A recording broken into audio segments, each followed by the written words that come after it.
of the camp about the Najdorf variation. This is a very deep dive into the Najdorf, where we will try to explain all the important strategic ideas in order to play the Najdorf variation in the best possible way. Uh, Today will be a long day with three lectures in a row that follow, and after that there will be a short Q&A session with me and Grandmaster Peter Nudov, where you can ask any question that comes to your mind regarding the camp or modern chess in general. I wish you to have a nice time with the lectures of Grandmaster Papaioannou, and yeah, the lectures can start. Yanis, welcome again. So thank you very much, dear Grigor, and welcome once again to these last sessions, three last sessions of the Najdorf. This time we will put aside strategies which are deeply and directly connected with the Najdorf, and we will deal with other type of positions, imbalanced material, which is something that happens quite often statistically when you play the Najdorf. And this can be explained because it's a dynamic opening where quite often the two opponents are playing on different parts of the board. And so let's say they kill each other, they hurt each other. And as a result, imbalanced material quite often occurs. So we will see some important types and some even more so important ways of how to think. Very good. And also some typical and important endgames. Of course, there are millions of endgames that can come out of the Najdorf, but we have collected some very important and very characteristic. So here we go. We are now talking about positions with imbalanced material or imbalanced play, if I may say. So this is a high-level game between two very good grandmasters, young grandmasters. Regardless of the variation, the game can be quite complicated. So Queen C7 was played, A4. Remember, with Queen C7, generally we are threatening B5 on the next move, because if Knight D5, Knight takes, Queen takes, and Bishop B7, protected by the Queen on C7. So A4 has to be played, and Bishop E7, we stay flexible. A5 is playable, Bishop E2, and Knight BD7. This is the way to play when the knight is on F3. If the knight is on B3, in such a position, we will play Bishop E6. Actually, in that case, we wouldn't even need Queen C7 for several moves. We would start with Bishop E6, Knight BD7, and maybe later Queen C7. Okay, let's continue. Knight C5 was played, and Knight D2. Let me remind you that if he takes here, in general, that is almost always a mistake. We take with the queen, and this time, this typical idea, remember, when we have a dark square bishop and our opponent does not have, we will consider this variation in Bishop B6 or Bishop A5. In these positions, we may get to play Bishop D8 and Bishop takes A5 sometimes. It might be considered as an even more improved version. So let's see what happened. Things are not so easy. Knight D2 was played. And now that the knight does not threaten Knight G5 anymore because it went back to D2, now we can play Bishop E6. And we have this typical position, which started as a Najdorf E5, Knight F3. Here, E5, let's explain this. It started as a Najdorf E5, Knight F3. But the position becomes the same with lines of E5, Knight B3 in the end. This is what happened. So here, and this is one version of the so-called Karpov variation, where no opponent has a very clear plan, and this is a very tough positional game, which is, it mostly resembles D4 first move, and less if this active play by typical active play in the Najdorf. And that's why Karpov used to like it very much with white when he was playing E4, and he used to score very well with it. So let's see what happens. The knight has to come back to d7, and this is some sort of waiting game where, if you remember, if white goes with his knight to d3, which is a typical idea which we may consider. Let's say here I play bishop f8, and here I am playing an almost random move waiting for white. And after this, if he does play knight d3, which is the move should be d5. Actually, here he can take with the no, he cannot take with the knight. He should take with the pawn. And already after this, white has to find very difficult moves. Let's say here, bishop d6, black has a great game. Is this pawn sacrifice, is this version common in the bishop e2 variation? I wouldn't say so common, because if black knows it, he can avoid it. If white, I mean, knows it, he can avoid it. So the two players engage into a waiting battle. This idea with knight g6 is quite common, and even this idea here intending knight g5 is quite common. Knight g6 was played, bishop here, queen d7, secretly threatening rook takes d7. So he goes back. You see, this is the kind of battle in this tough strategical position. There is no clear plan for either side, so they play and play. And finally, a very interesting idea for black. Black plays rook takes c3. This is a very common idea, even if we don't win a pawn, because here black can win the e4 pawn. Even if we don't win an extra pawn, rook takes c3 is a very common idea, of course. We will briefly examine this one too. When white castles long, when his king is here, in other words, and it is of pure positional nature. The same goes for this sacrifice, knight takes e4. Objectively, I would say, in my opinion here, the position is about equal, and with interesting counter chances for both sides. But they both have to be careful. In general, queen takes and c4. I would say that black maybe has the easier play, that's all. So we have a position like that. Of course, black didn't just sacrifice for fun. He estimated the position as deeply as he could. He saw his ideas, if he has nice, good waiting moves, if it is easy for white to, let's say, get rid of the pressure. For example, it is important that white cannot easily play this move g3 to chase the knight away, because his h3 pawn is hanging. So black played rook c8, and he has the easier play. However, white is also a very high-level player with 2600 rating, and so he kept the balance quite easily. King h2 was played because white feels the need to play g3. I would like to mention one thing. Let's suppose that we are in this position, queen to e1. Now, a player who likes to play in this super aggressive style may consider something which is objectively very risky.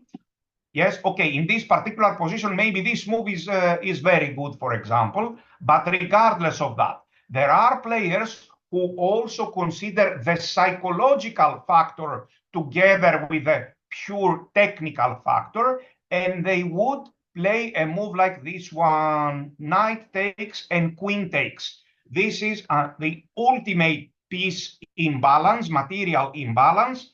I don't even remember the material. We are losing 2 exchanges and we have 2 extra pawns.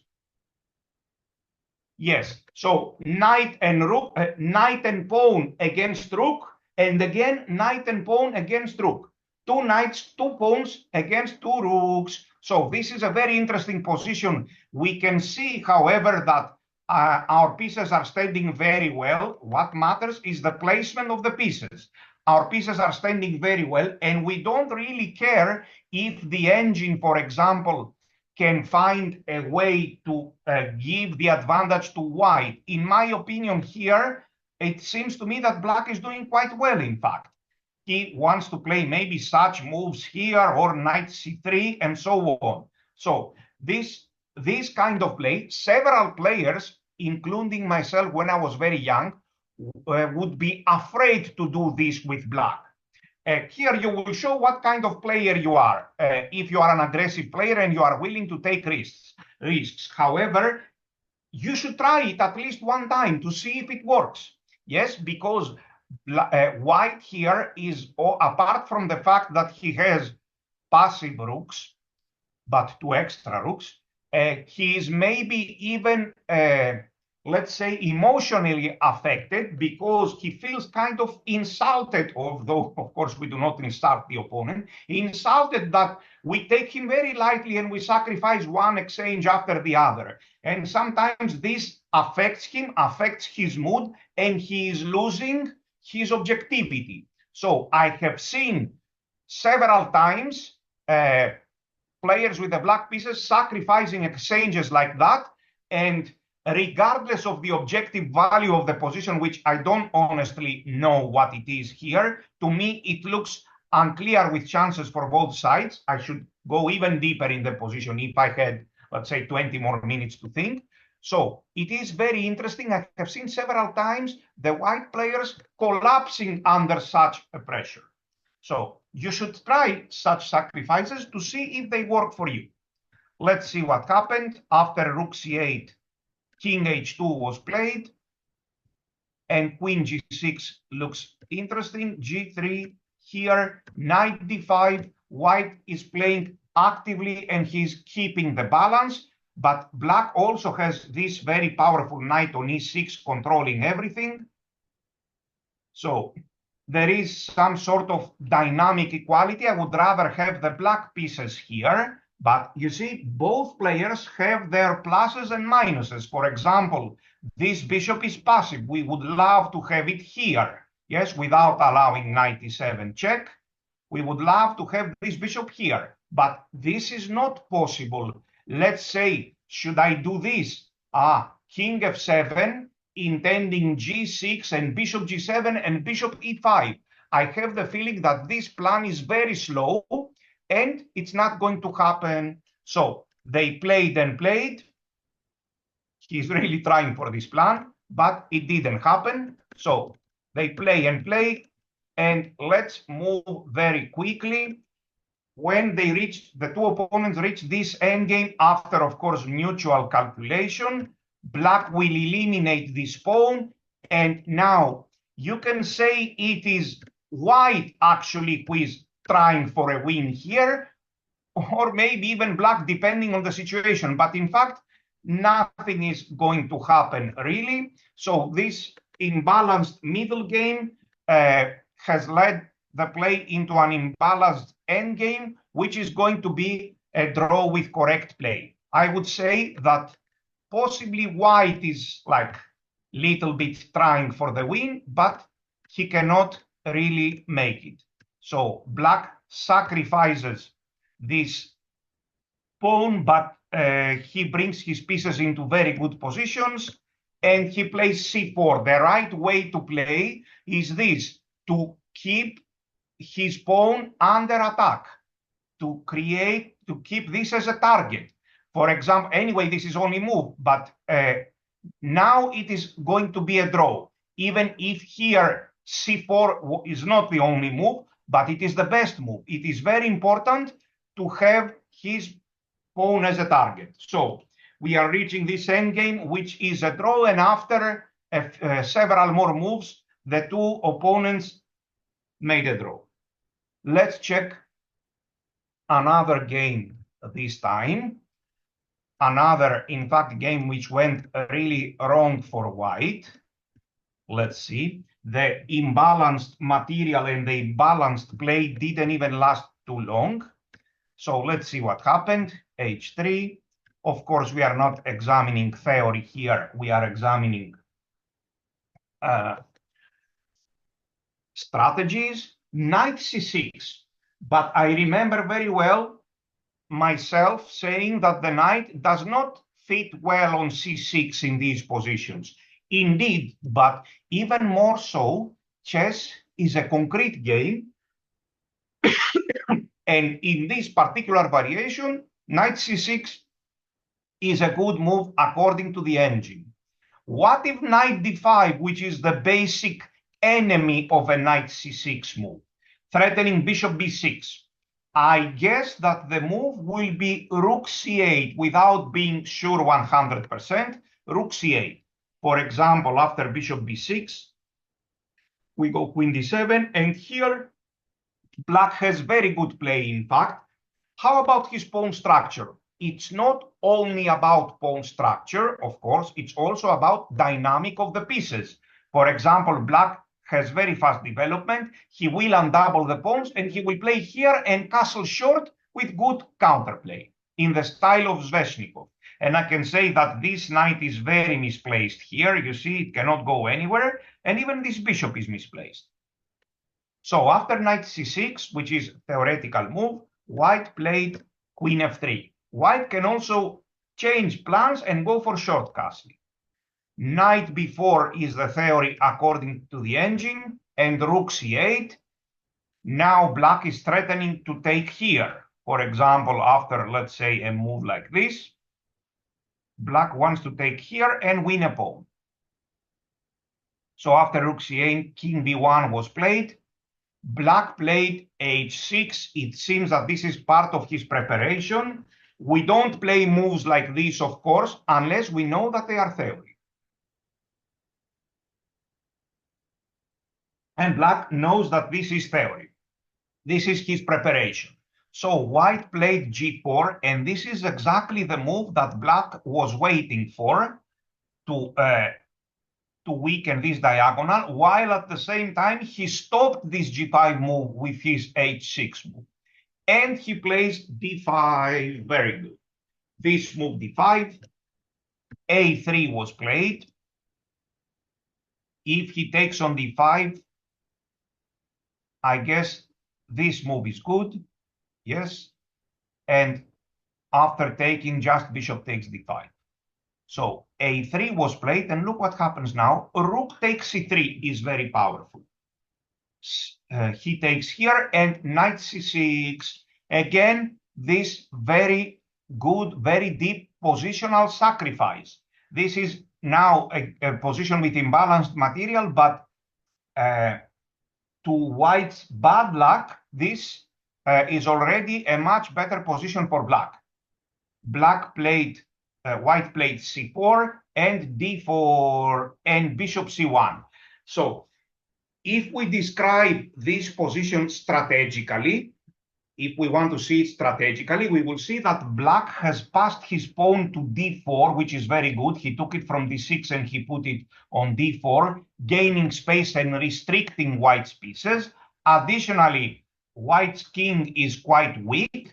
And remember, of course, my quote, whoever has sacrificed an exchange, black here, he has one extra minor piece. Count the minor pieces. You will see that black has one extra minor piece plus an attack against his king. And this is all this for an inactive rook. So white must make sure that his extra rook will play an important role very early in the game. Otherwise, it's going to be soon too late. And this is what happened in this game.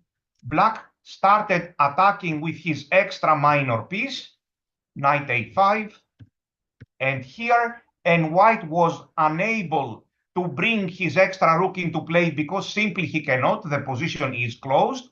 And as a result, you can think of this position as a position with a destroyed defense in front of white's king, plus an extra piece for black, which means it won't last too long.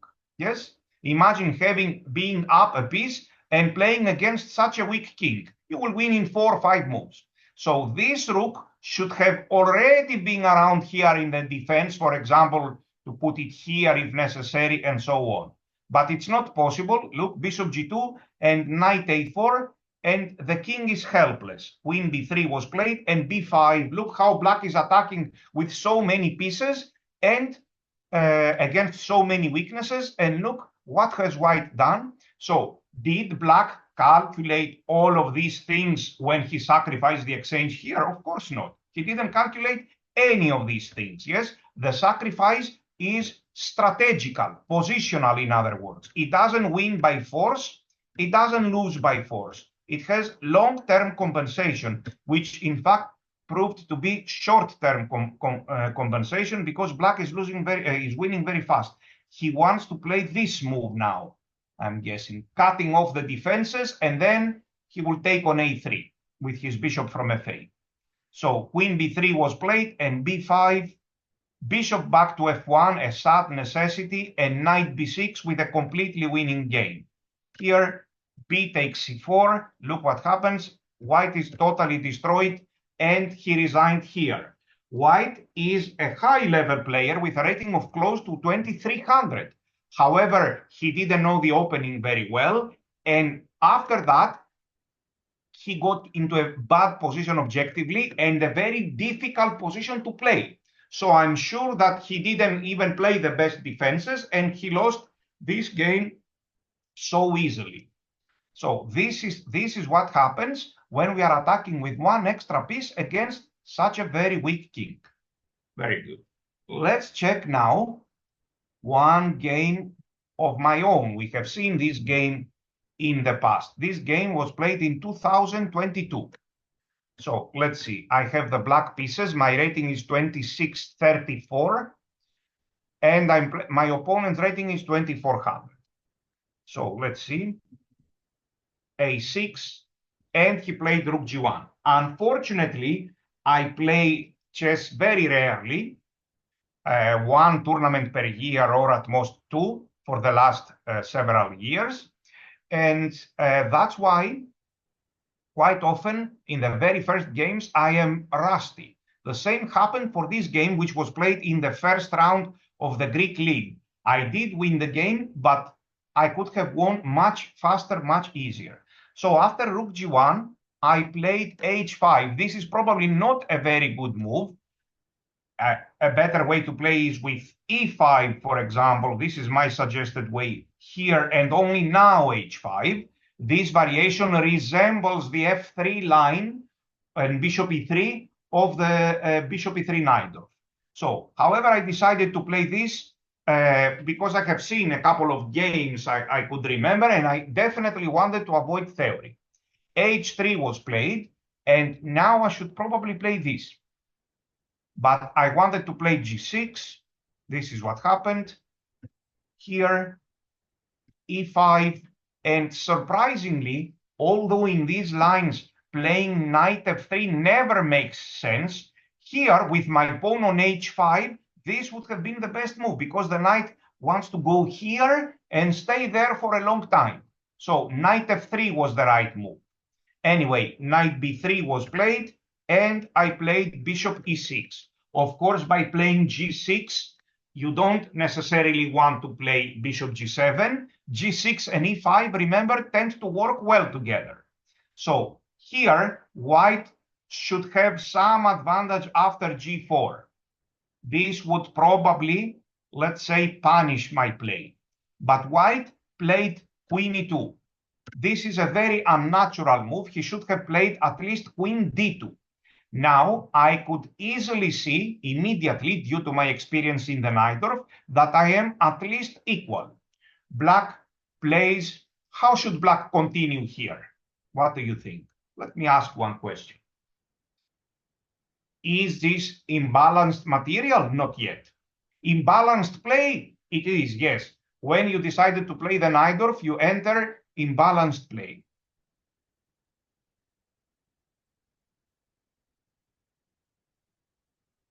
How should Black continue? Let's see.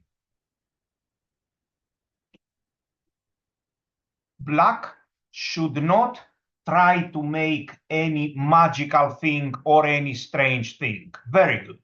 We must play typical moves. This is the solution. Of course, the move should be knight bd7, followed by a quick rook c8.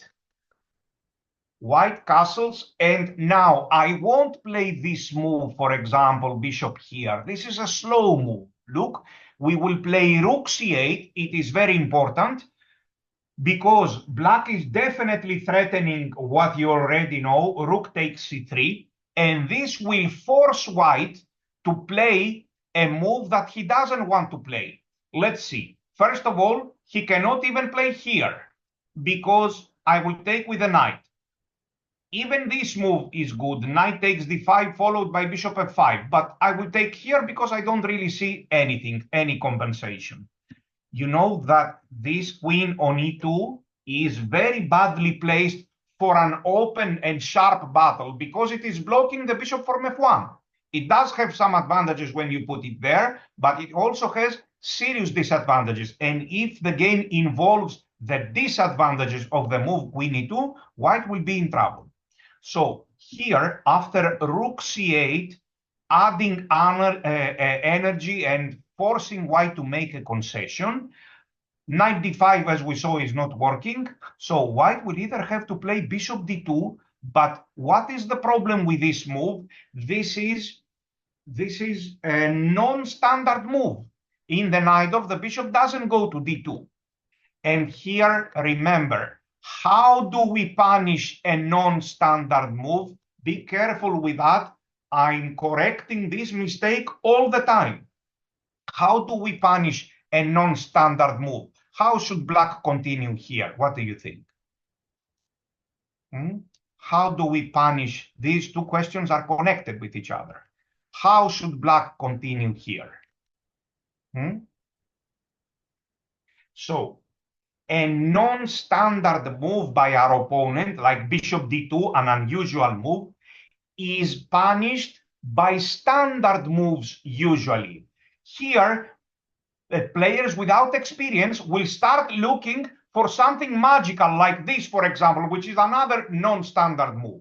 No, you can rarely beat a non-standard move with non-standard moves, yes, with unusual moves, or this move, which is completely out of the question. I don't want to exchange this powerful bishop for this bishop that hasn't even developed unless I'm winning by force. So how will I play against that? I will play a standard move.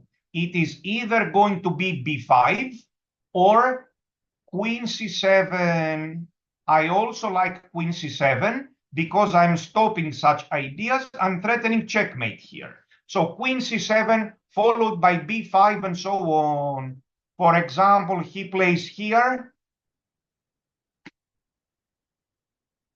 I won't take on f4 because I'm fully developed. I will play b5. Black has the better game. All of the moves by black are standard moves. Yes, white has played 2 or 3 non-standard moves. This automatically means that black is better. Let's see what happened in the game. After rook c8, white should probably play queen d2, admitting his mistake, which is not an easy thing to do, even psychologically. And after b5, black is doing great. But my opponent played f4. He played f4. He knew about rook takes c3, of course, but he thought to avoid it. He thought to let it go and try to attack, maybe it was some part of a psychological game. Of course, I took on c3 almost immediately. B takes c3 and knight takes e4. Black has a huge advantage. Bishop d4 was played. And here I played a move which still gives me the advantage, but it is not the best. Bishop d4 is in fact a bad move, and the position, according to the engine, is something like -5 already, -4. I cannot forgive myself for missing f5. I did see f5. I played knight g3, but it's not simple at all. Yes, I did see f5, which is the best move, and I missed this simple thing that here, of course, he cannot play bishop takes e5 because I give this check and then I collect the bishop. Yes, he moves and then I take the bishop. So with this f5 move, the position is completely winning. He may even resign here. I played knight g3, but this is not a good move. queen f3. I took here, but my knight is not really going anywhere. And f takes e5 is what he played. Things are not so simple. I played queen g5 check. According to the engine, here I should have played this check. There is a fantastic hidden idea after this check. White must go to b1 with his king. If he goes to b, he must play here. And black has some small advantage. But if he goes here, there is a fantastic tactical idea, guessed by who? By the engine. And black is completely winning. Look at this idea. 93. What an amazing move. 93. The knight is going to escape real quick on c4 with check. And if he takes it, knight takes c5, and bishop takes c3, and white can resign because knight c4 check is coming. Okay, anyway, in the game, I played queen g5 check. Here, I took on d4, bishop f2, my knight will be lost, but I played queen f5, which is a very, very good move. It's important not to allow white to win this pawn just like that, because he will have a huge attack. So here, he did take this pawn, but now there is a bishop that is lost. So a lot of calculation, of course, was required because several things are hanging. And queen e2. It was almost certain that black would play something like this. The queen, as so often, has to go to a square where it affects the game. You see, my queen from e2 is keeping both rooks occupied, and at any moment, if necessary, can return back here. You see, such moves. For example, a move like queen g3 appears to be very irrelevant. It can still be winning, but only if I am lucky. You see, the queen is not doing anything there on g3. So keep that in mind to play such moves. But many players say, oh, but he will play rook e1. No, the rook on e1 is absolutely irrelevant. This is a completely useless tempo. I would wish that he plays here or even here. I will go back to b5 and I will win fast. So black has two pieces for a rook, but white has the initiative. Rook f to e1 was indeed played, and queen b5. Of course, he doesn't trade the queens. And queen c7, threatening some checks. Bishop g7 after calculation. According to the engine, I believe this was even better, I'm not sure. So I played here.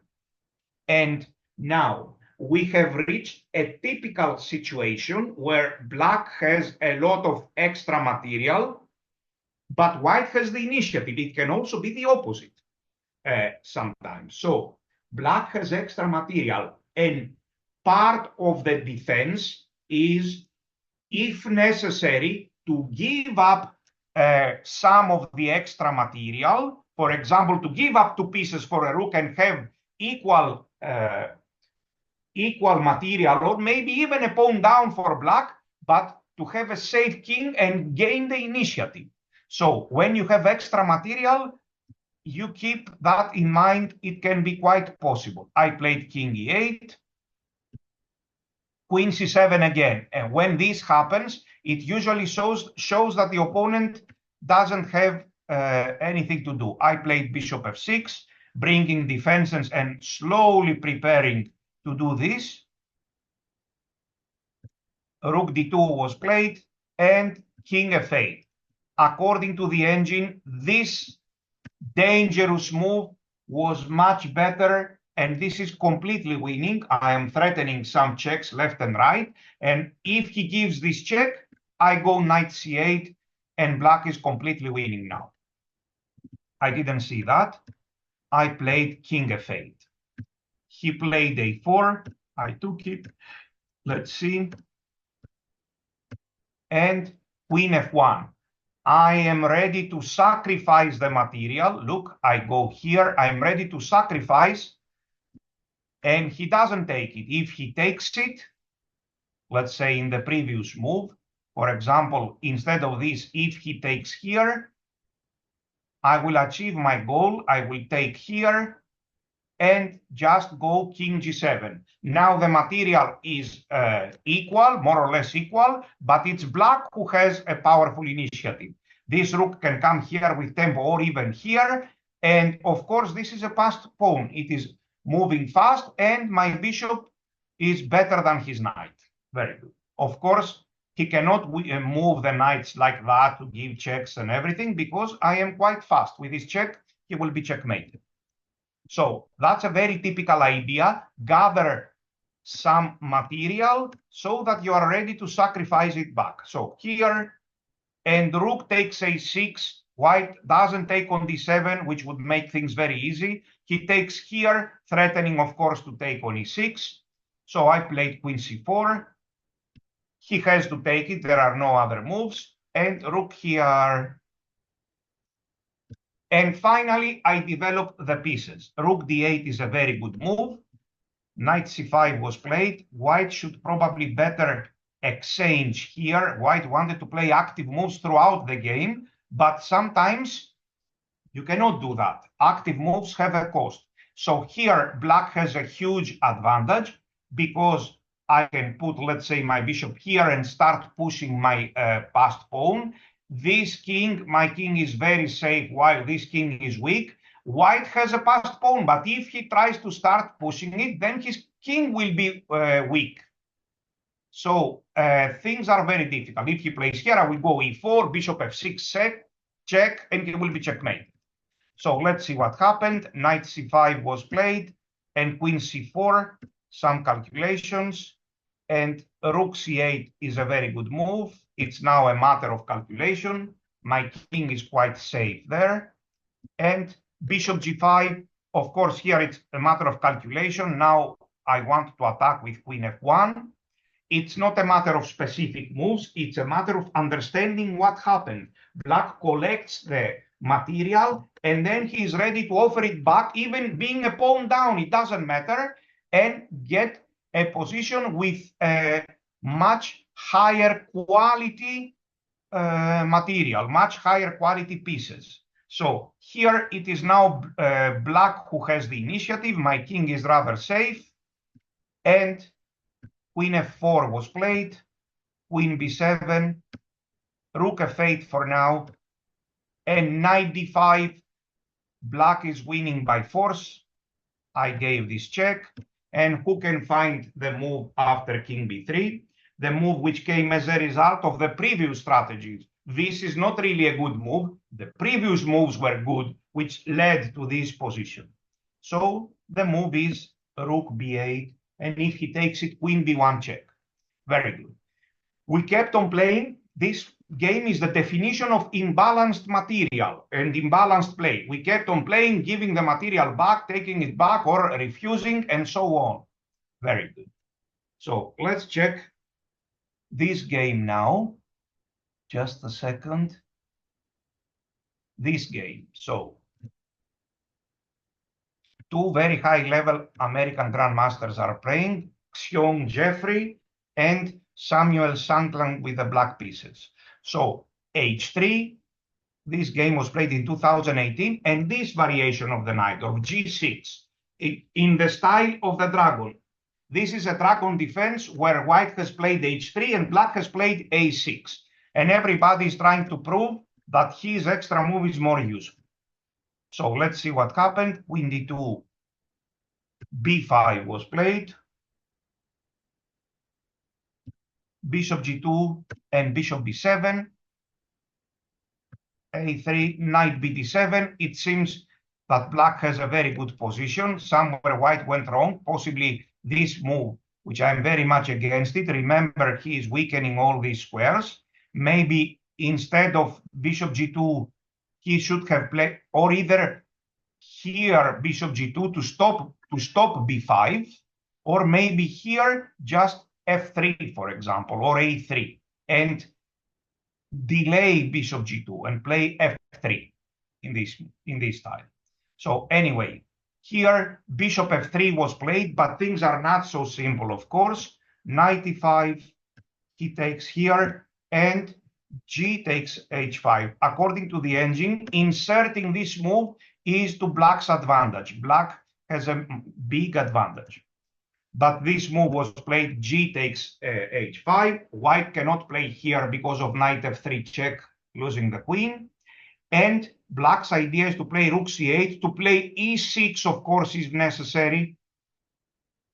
So a position like this is in general better for black because his bishop on b7 is very powerful.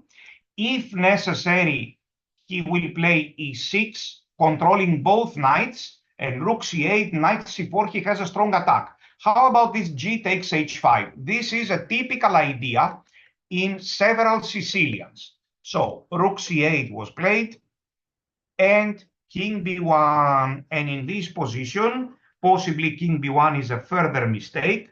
Black played a fantastic move. He took on c3, although, of course, white will take with the queen.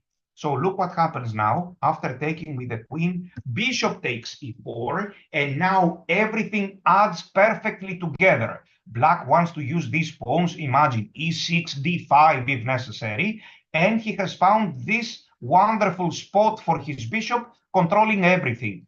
So black, in fact, has a big advantage. f3 was played after calculation, but black can take it, and with some very precise moves, he got a very big advantage. Look, rook f6, but black is not interested. He says you can keep your rook on f6 forever. Black continues the game without capturing the rook, but at some moment he will capture it.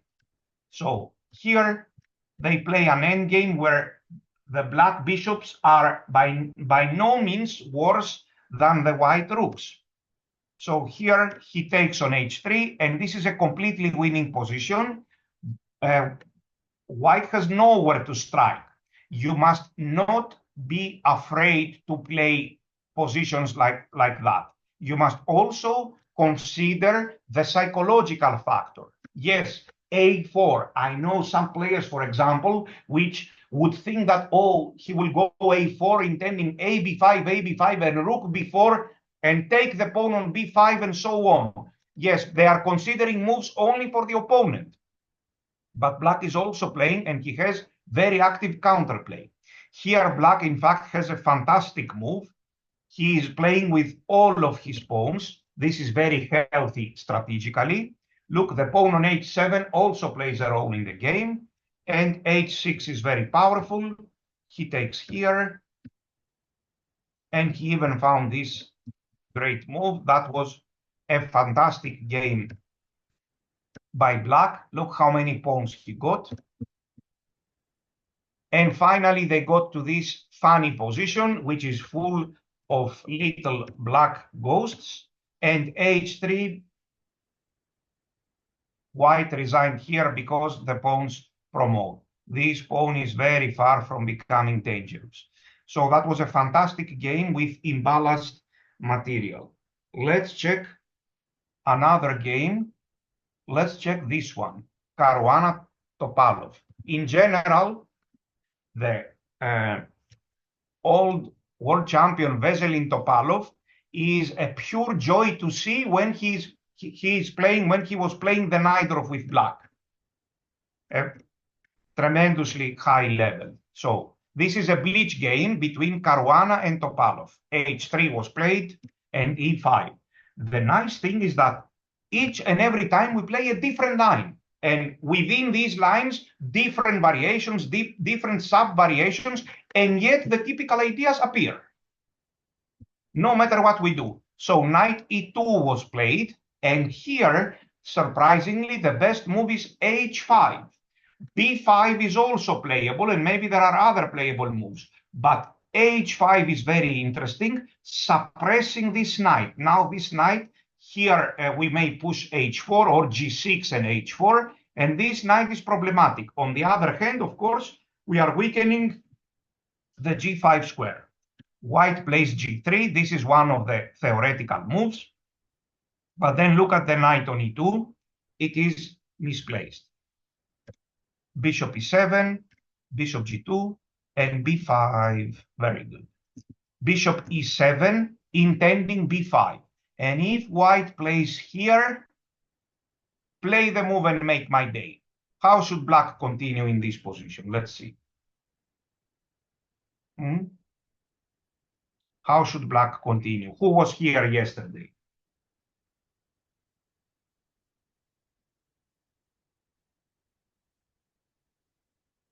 Very good. This is the right move, because if here we can take it, and if here we can go knight here, and we can go knight here. We are defending very well. We won the pawn with little compensation. And if you see after this that you are in trouble, okay, don't take here. I will take it in that case and go back knight b8. Yes? So it's not the end of the world. I lost one tempo, nothing much is happening.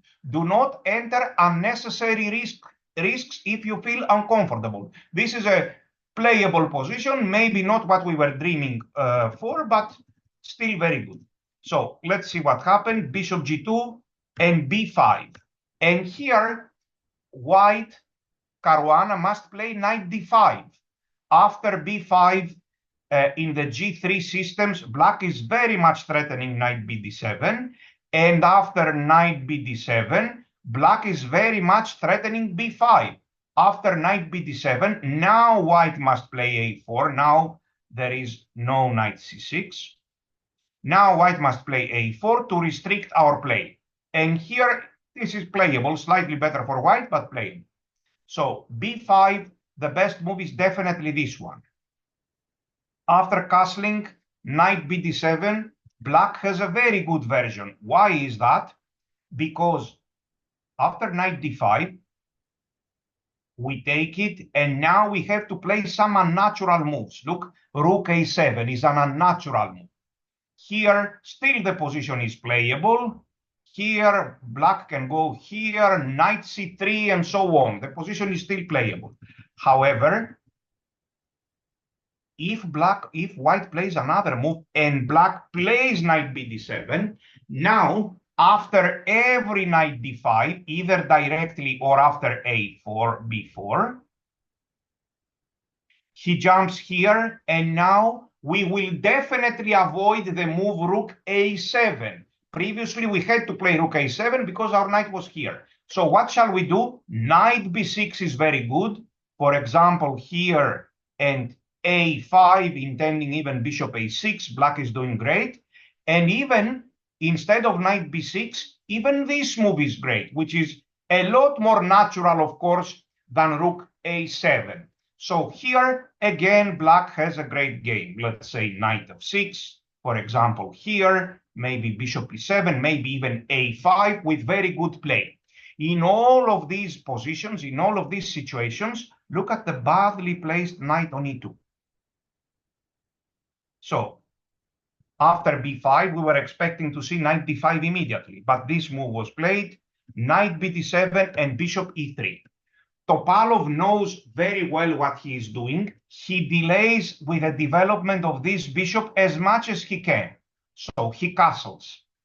And queen d2 was played, and now bishop b7, maybe because it's a bleach game, it is quite possible that a move like knight b6 is in fact more accurate, because we have several options with this bishop. Anyway, bishop b7 was played. Let's see what happens. Rook c8. No imbalance. For the moment, we have a balanced position. And look at this very nice little move.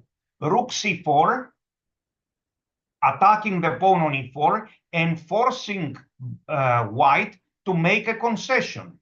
He played f3, but normally he wouldn't like to play f3. So queen a8 and b3, he goes to c7, and black wants to double the rooks on the c5. White correctly goes g4. White has his own advantages. And after this, he plays g5. So some attacking chances, some possibilities to punish this h5 move. Here, and knight f8, very well played. Let's see. And knight g6, both players are improving their pieces.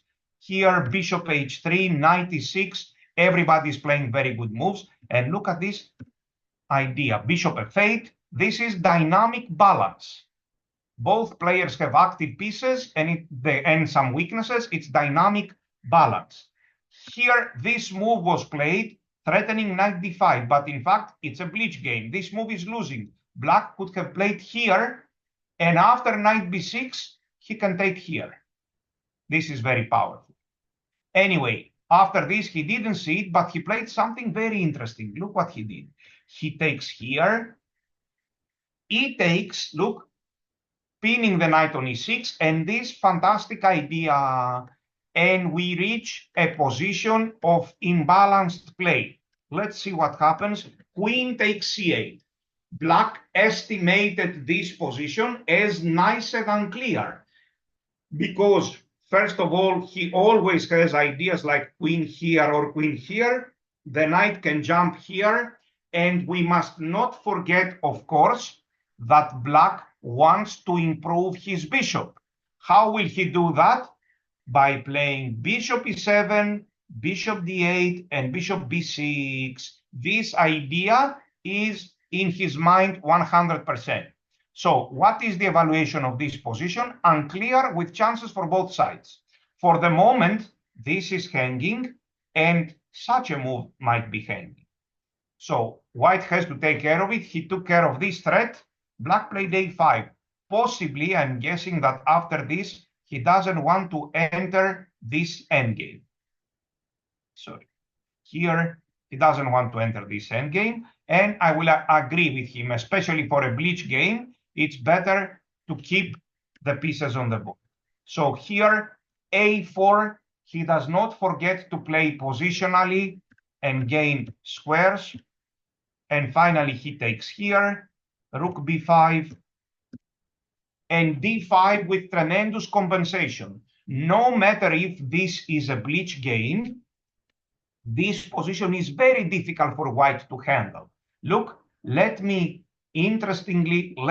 reverse this position, and you will see that if I give you the white pieces, if I give us the white pieces, it is very difficult to find defenses. This knight can hardly ever move because knight f4 check and so on. This is a very big weakness. Our pieces are scattered all over the board. So this is a position that, regardless what the engine says, nobody knows what the engine says during the game, it is very easy for Black to play.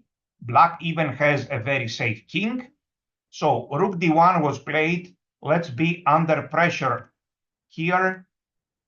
And d4, opening up the position. Rook c2, threatening rook takes e2. And bishop takes b4. Everything collapses. As you can see, everything completely collapsed in the end with Topalov's energetic play. So we understand that this sacrifice was completely justified. Let's check one more game here. Let's check one of my games. So this game, you won't find it in the database. Let's see what happened. Bishop here, threatening knight bd7. So this line and queen d3. This is another theoretical line in the style of Sveshnikov. Bishop e7 is very interesting. And white castles long. And the knight has to go to d7. Remember, in this Sveshnikov type of Najdorfs, yes, where white will put his knight on d5, it is always much better to develop the knight to d7. I see several even good players playing this move. The answer is no. Playing this move under different circumstances, for example, here and sometimes here, or here and knight e7, all these moves are not the best. The knight should be developed on d7 in order to control the important d5 square. King b1 was played, and knight f6. Black has a good game. Queen g3, castles, and f4. And here I made a mistake. I took on f4. That was due to maybe lack of experience. You cannot really call it this way, but the game was played in 2012. long time ago. Of course, I was a grandmaster already for some decades, but I should have played Queen C7. I was a little bit afraid of this move. Queen C7, F5, Bishop D7, and here we have reached the perfect Najdorf setup, one form of the perfect Najdorf setup. But still, I was a little bit scared that white may continue with a very fast G4, G5 here, and I would have the advantage. Anyway, I took on F4. Still, black has a good position. Queen takes, but I will put my bishop on F6. Black still stands quite well. And here I played Rook D5. I knew that my opponent, who is a woman grandmaster, was an aggressive player who likes the initiative, and here black has the initiative. So I was certain that she was going to sacrifice. And now I believe there is not enough compensation for the exchange because black still has active pieces. Here I played b5. That's an interesting move because I want with my rook to go here. And rook c5 this time. It seems that there is not enough compensation as long as black plays very carefully, of course. g6 very, very carefully here. And rook e4, white was pushed behind. Her knight cannot go to g4. So here, queen d6 blocking everything. h5, look at this very nice prophylactic move. h5, black is not in a hurry. Look at my last moves. These are very instructive. Rook to e4, I am keeping this under check and threatening the knight. If the knight goes here, it is very passive. So rook d3, but now nothing is moving. Queen d6, also threatening this little pawn on h2. g3, and I want to be done with this move.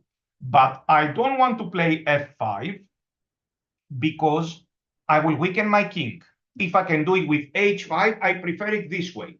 Look, white is running out of moves now. It is very important. We understanding that white is running out of moves. And when our opponent is running out of moves, quite often he starts playing bad moves. So here, and I play a5. My pieces are in a good position. I just throw in some pawns, a5, b4, and so on. Here, I played b4. You see, white doesn't know what to play. And b3 check, that was well calculated. Queen c5. And f5 this time. And after this clever move, white resigned. Very good. Let us change the subject now, and let's check this game, a different kind of imbalance. Let's see. Yes, this is some version of the Najdorf. So they play and play. Yes, let's proceed fast with the moves. Black is doing well so far. And look at this very strange situation, which is so typical in several lines of the Najdorf. It's a position that is very unclear. Nobody knows what is going on objectively. White has the advantage that he is attacking. And so we need to be careful. Look, rook b6.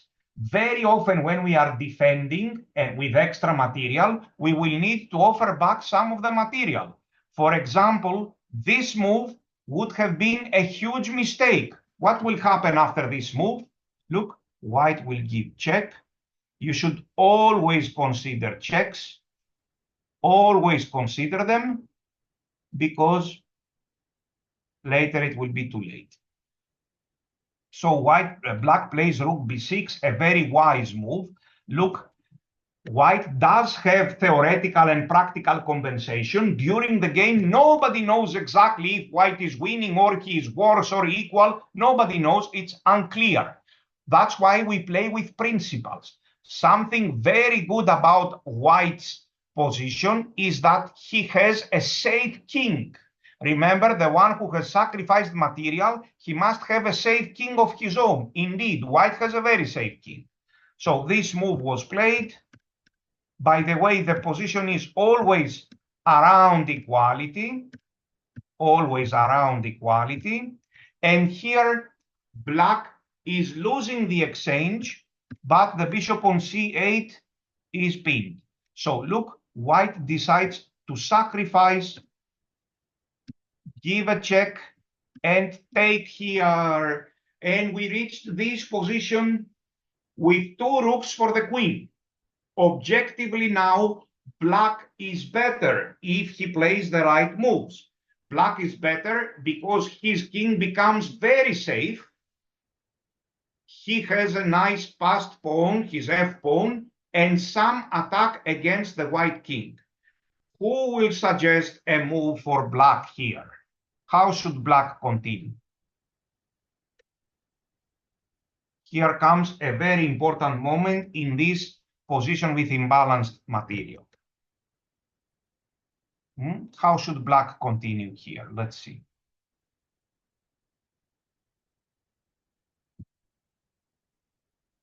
Should we play bishop e5 and f6? It is playable, but our bishop stands well on f6. So here there is a very, very, very basic idea in the Najdorf. You can see this in several times, and even Kasparov had commented on this move. The move is b4. This is a very, very important move.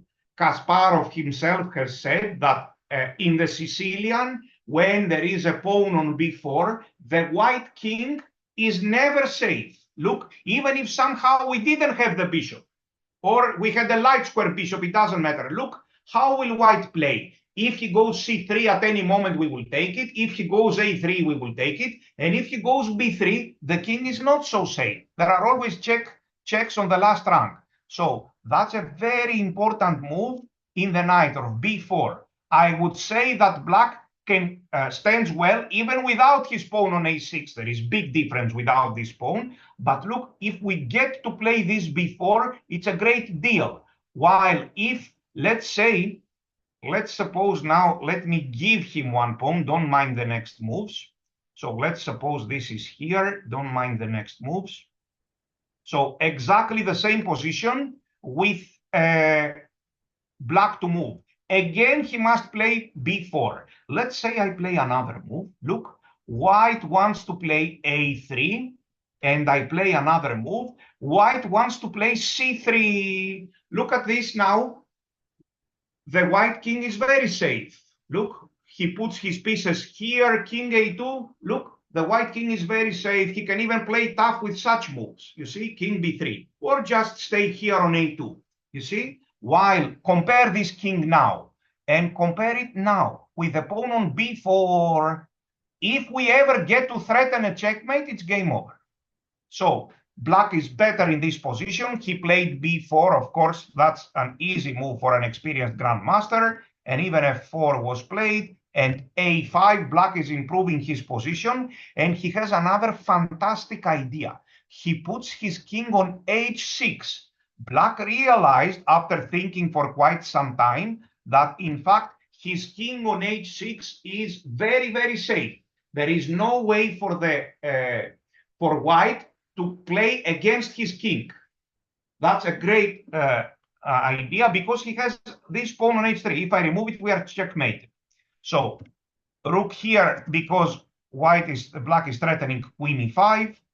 Rook here, but bishop g7, let's see what he is doing. And finally, after this, he gave white a very difficult move, and white blundered. This and queen c3 check is coming here, and back to g7, bishop e5 finally, and here, tremendous technique by black. f5, he won this game, white resigned. That was a very instructive game with imbalanced play. Let's check another game with imbalanced play, with the same kind of imbalance. This one, with 2 rooks for the queen for 2 rooks. Let's see what happens. Sometimes the queen can be better, sometimes the two rooks can be better. So h6, yes, b5, let's see, knight bd7. Remember, in g3 systems or g4 systems, even g4, when you manage to play both b5 and knight bd7 with the bishop on c8, black stands very well. So here, queen c7 was played, and knight b6. Black in these positions can stay flexible with his bishop for some time because he has so many available squares. Knight here, but black takes it, and he goes knight c4 because somebody played bishop g2 some moves earlier. So here and b4, that's a nice sacrifice. Black sacrificed the pawn, and now he has the dark square bishop.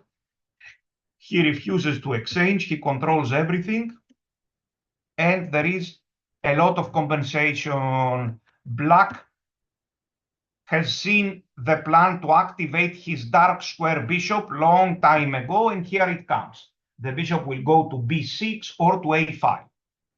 So black has tremendous compensation. Here, it is very clear that black has done all these things several times. Yes, it's not the first time that he plays a position like this. So here, and white decided to sacrifice, but if he plays here, then black will take on e3 and he's still better. So this move was played, and black takes on b2 and takes here. And this is a winning position for black. Black wins another pawn. And soon, of course, in order to avoid being checkmated on the last rank, the move g6 will be played. But for the moment, he has to win a pawn. So he plays here after calculation, threatening the pawn on c3. And e4, some tactics here. And queen c4 check, he won right away.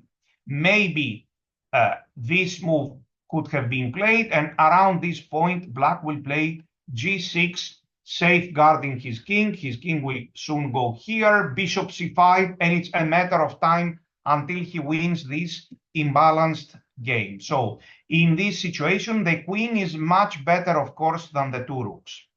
Very good. Let us check something else now. Something very, very common. Just a second. Let me find it. So here we are. We should probably have the white pieces in front of us because white won this game. Let me put the black pieces. We will now comment on some very, very important idea in the Najdorf, so common idea, which is the sacrifice on b5. White sacrifices, we play a6, b5, and he sacrifices and he collects pawns for pieces. So it can happen, of course, in countless positions. Let us discuss the general principles. So g6 and e5, remember these two moves combine together well. Here, h6 was played, and b5, f3. Black is doing very well so far. Bishop b7. This is not the ideal setup because the e4 pawn is not hanging. White has a pawn on f3. Still, black has a good position, but if this was here, let's say, black would even have the advantage.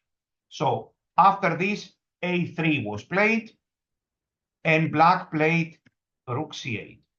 Surprisingly, in this position, because I know it very well, it is better to put the, here is how he played, and queen c7. It is better to put the queen on c7 and surprisingly put the rook not here, but on b8, in the style of Topalov, intending to play here and then this move or even this move, depending on the situation. So this would have been an even better idea, rook a to b8. That's very rare knowledge, which I happen to know. So let's see. Rook c8 was played, queen d2 here, and bishop c6 does make sense. Let's see, they play back and forth, knight a5. And in this position, white sacrifices My only problem is whether we should see it from white's point of view or from black's point of view. So bishop takes b5. This is a very good sacrifice. We briefly commented on the conditions. The conditions are the following. White should collect 3 pawns for the piece. 2 are not enough. Then white would like to trade the queens, or he would like to have a much more active queen than black's, so that black will be begging after a while to trade the queens. And finally, a very important condition, white must have this pawn on f3 or on f2 ready to go to f3, not on f4 or on f5 and have this weakness on e4. Very good. Here, all the conditions are met. And as a result, of course, we also calculate, but as a result, black has white has a very big advantage here with a pawn on f3. Black's pieces are restricted, and black doesn't know what to do in this game. What does white want to do? He wants to stabilize the position and start pushing his pawns. So let's see how this was done by Yu Yangyi with the white pieces, the Chinese grandmaster, who, by the way, is my favorite Chinese player, not Ding Liren. So rook b8 was played, and bishop d2, very well played, intending b3. White at some moment wants to play b3 without blundering knight c3. So bishop d2 is a fantastic move. Look how gradually black is pushed back. Let's see what happens. b3 here and b5. The bishop is coming to b4. White will play c4, and black has absolutely no plan. You see, black will be moving his pieces up and down, but he is basically playing only for tricks. Black's idea, there is no idea. He wants at some moment maybe to make some sacrifice or something. You see, this is a strategically lost position due to white's correct strategy. If I ask you, do something with black now, you are not able to. So f5, this is what he is trying to create some play, but it is also creating some weaknesses. Here, and king b2, I love these moves, slowly improving the position. Here, king a3, we are talking about super high level players. Here, h3, blocking the bishop. f4, wow. And he wins another pawn, but black activates the rook, but it seems it's not enough. White keeps on attacking, and he won this game easily. So the sacrifice was really very good. Let's check another game now, another very surprising game. This old game between a very young Nakamura and Boris Gelfand. This game was played in 2005, 20 years ago. So let's see. The theory was different at that time. So queen b6, this interesting move is the so-called Gelfand variation of the Najdorf, but today's engines do not agree with it. It has basically been refuted. So knight d5 was played. That was some sort of theory. White is collecting some pawns in this complicated position, but he's losing a piece. It seems as if black will resign, but this is not the case. There is play. Here, look, he takes on f8, and here, so black has some has one piece for the pawn, for the pawns. The d6 pawn will drop soon, and it appears as if black will be checkmated. No, this is not the case. The two players know that the theory, and this is an unclear position, but there is one thing which is very much in black's advantage, really very much in black's advantage. And which is this thing? Who can tell real quick which factor is very much into black's advantage? Don't tell me that he has an extra piece. Yes. The fact that the white pawn is on f4. If I take this pawn and put it here and put the white queen somewhere else, and white starts collecting the pawns, black will be left without any counterplay, and he will only have some chances to save himself. But look what happens here, queen a3, here king e8. Make no mistake, the players know some theory. They have analyzed these positions, yes, and they know that this is not so simple. So queen c6, queen b4, and we have this nice and clear position. If I make one correction and put it here, all of black's pieces are neutralized forever. So a5 was played now, and rook a8, very high level play. A checkmate is threatened on d8. So here, queen d5 is a bad move. And typically, we get to a position like this very, very, very often in the Najdorf. I have seen it so many times and done it so many times.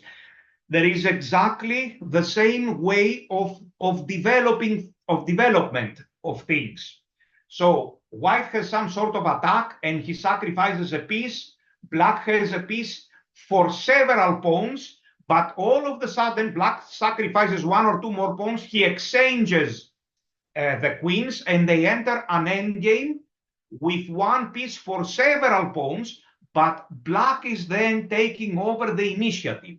And white is even psychologically affected because until that point, he was the one who was attacking and sacrificing pieces. So here, how many pawns are there for the piece? 4 pawns for the piece. But it is very important that these pawns are broken. First of all, these 3 against 2, it will take forever for white to create a passed pawn. It is never going to happen. This is already neutralized, and these 2 passed pawns are controlled long-term by the black king. So black is, in fact, better in this position.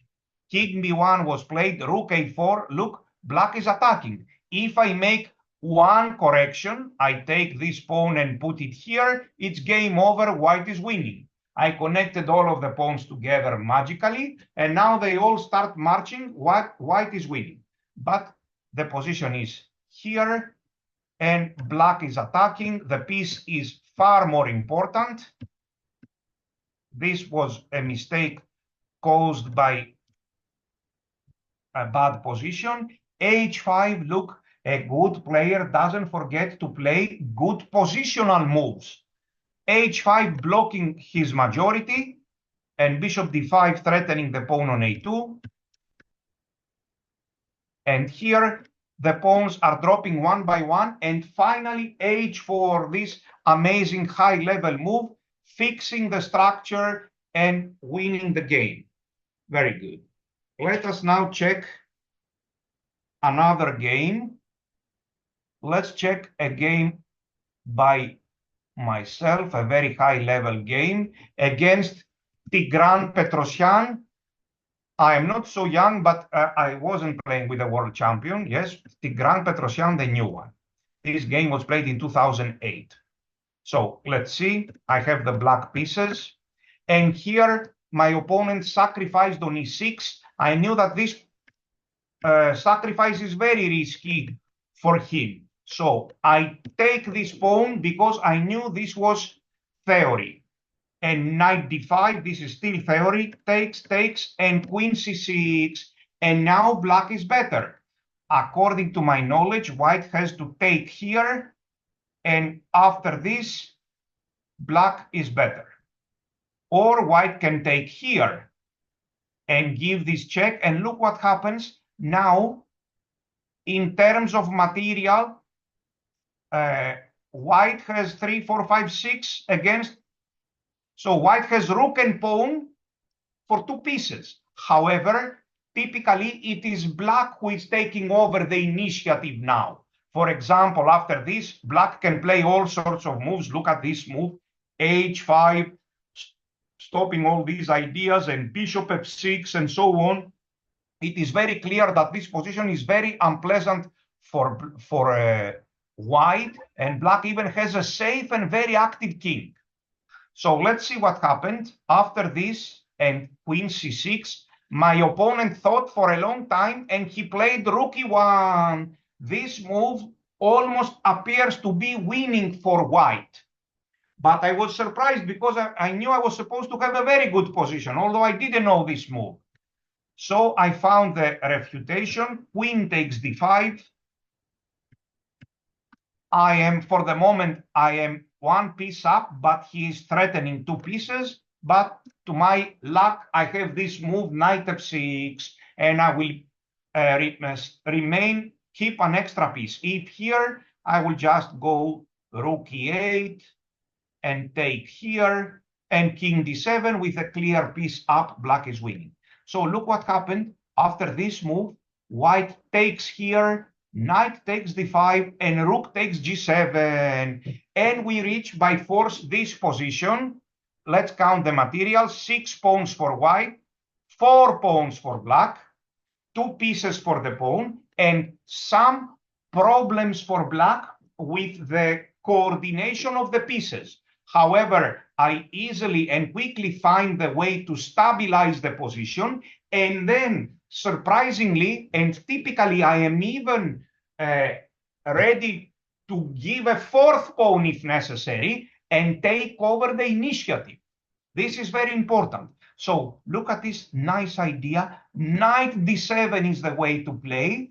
And on the next move, I want to do this and stabilizing my position. Look at this nice idea. Knight d7 here and here. If necessary, I repeat, I am even willing to offer one extra pawn and completely free my pieces. So b3 was played and king c7 after some calculation. c4 takes, and knight f6. So bishop b2, threatening, of course, and king c6, the position is almost stabilized, g4, and here. So now I am taking over the initiative. After g5, I have 2 powerful knights and a safe king, and it is white who has a weak king. He played here. You see, the coordination of the pieces has been restored. That's the way to play in this imbalanced material position. Now the white king is who is in big trouble. Look at this king on c6. One may wonder, when did black find the time to put his king so safely on c6? So here, rook a to b8. It's very easy to find such intermediate moves activating the pieces. Here, and knight d3. Black is intending to attack the white king. So here, knight goes to c5. Here, knight to e5. It is very easy, I repeat. Knight e4 was played. And the rook f8. Typically, black has taken over the initiative, and he is almost like having 2 extra pieces. The bishop on a3 doesn't play a role. So here, some simple calculation. It is very easy to calculate such moves with the initiative. Rook h4 check is coming, checkmate here. And I played this precise move. And if rook g2, rook h4 is a checkmate. So typically, the course of the game, I won some, white had some initiative at first, but I won some material.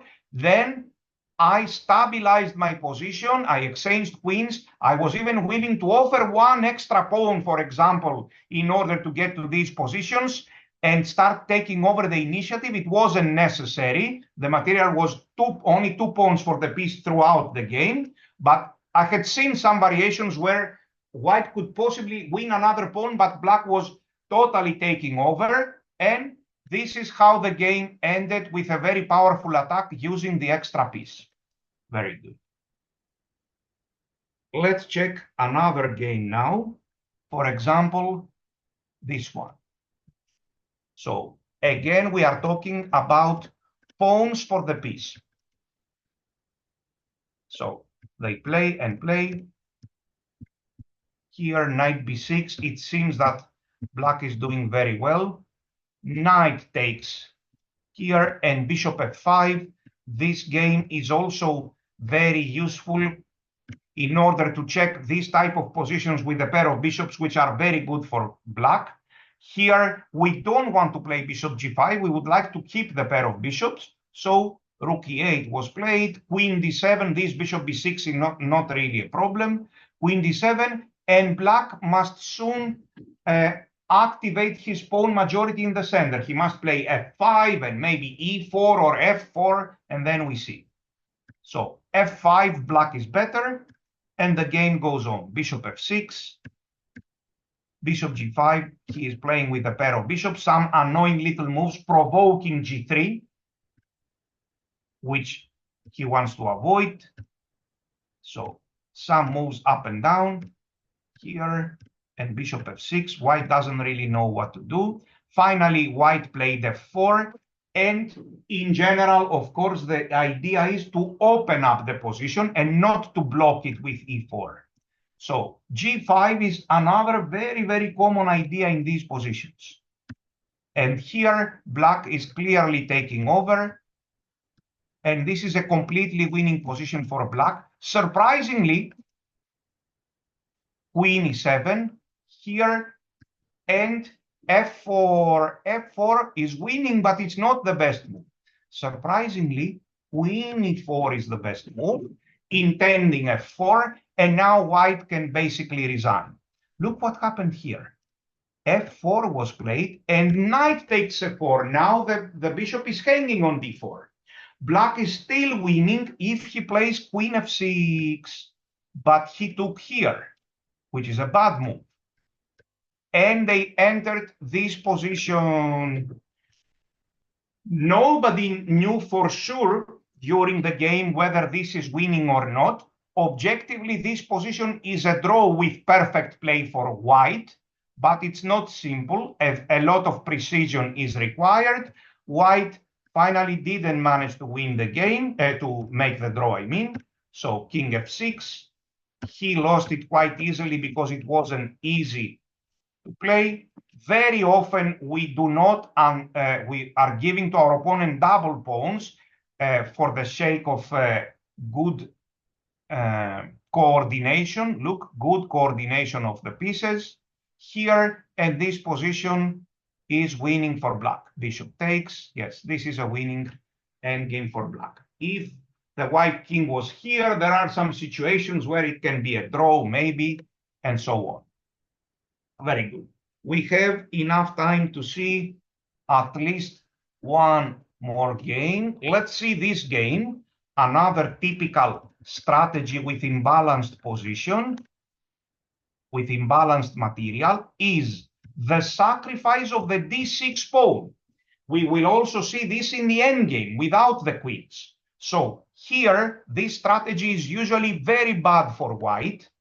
Black keeps the queens on the board, and he has tremendous compensation in the form of the two bishops and of the misplaced white pieces. No, we don't want to take here. We want to attack with these pawns. Remember the principle. One way to evaluate a position with a pawn down and see if we have compensation or not is to locate exactly where the extra pawn for white is standing and figure out whether this pawn will be useful for the next few moves of the game. This c2 is the extra pawn. It's not going to be useful for the next 5, 6, 10 moves. It's not threatening anything. So this means automatically that black has good compensation, the pair of bishops and the initiative on the queen side, almost for free. This is how it goes.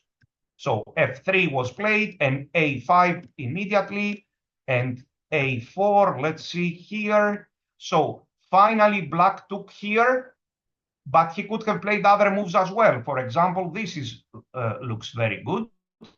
He took here because he calculated queen c5, and here, and he took this pawn, and black was better, and he won the game later. So this sacrifice, which we quickly saw, sacrifice of the d6 pawn, is another very typical strategy with imbalanced material.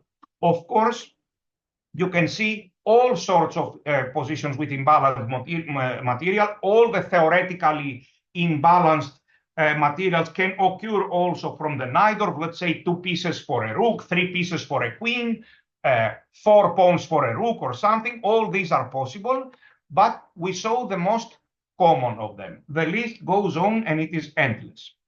So we will take a break and we will continue with my favorite part of the game, which is the end game. And we will see some of the typical and important end games which statistically occur several times while playing some of the lines of the night. I will see you in half an hour.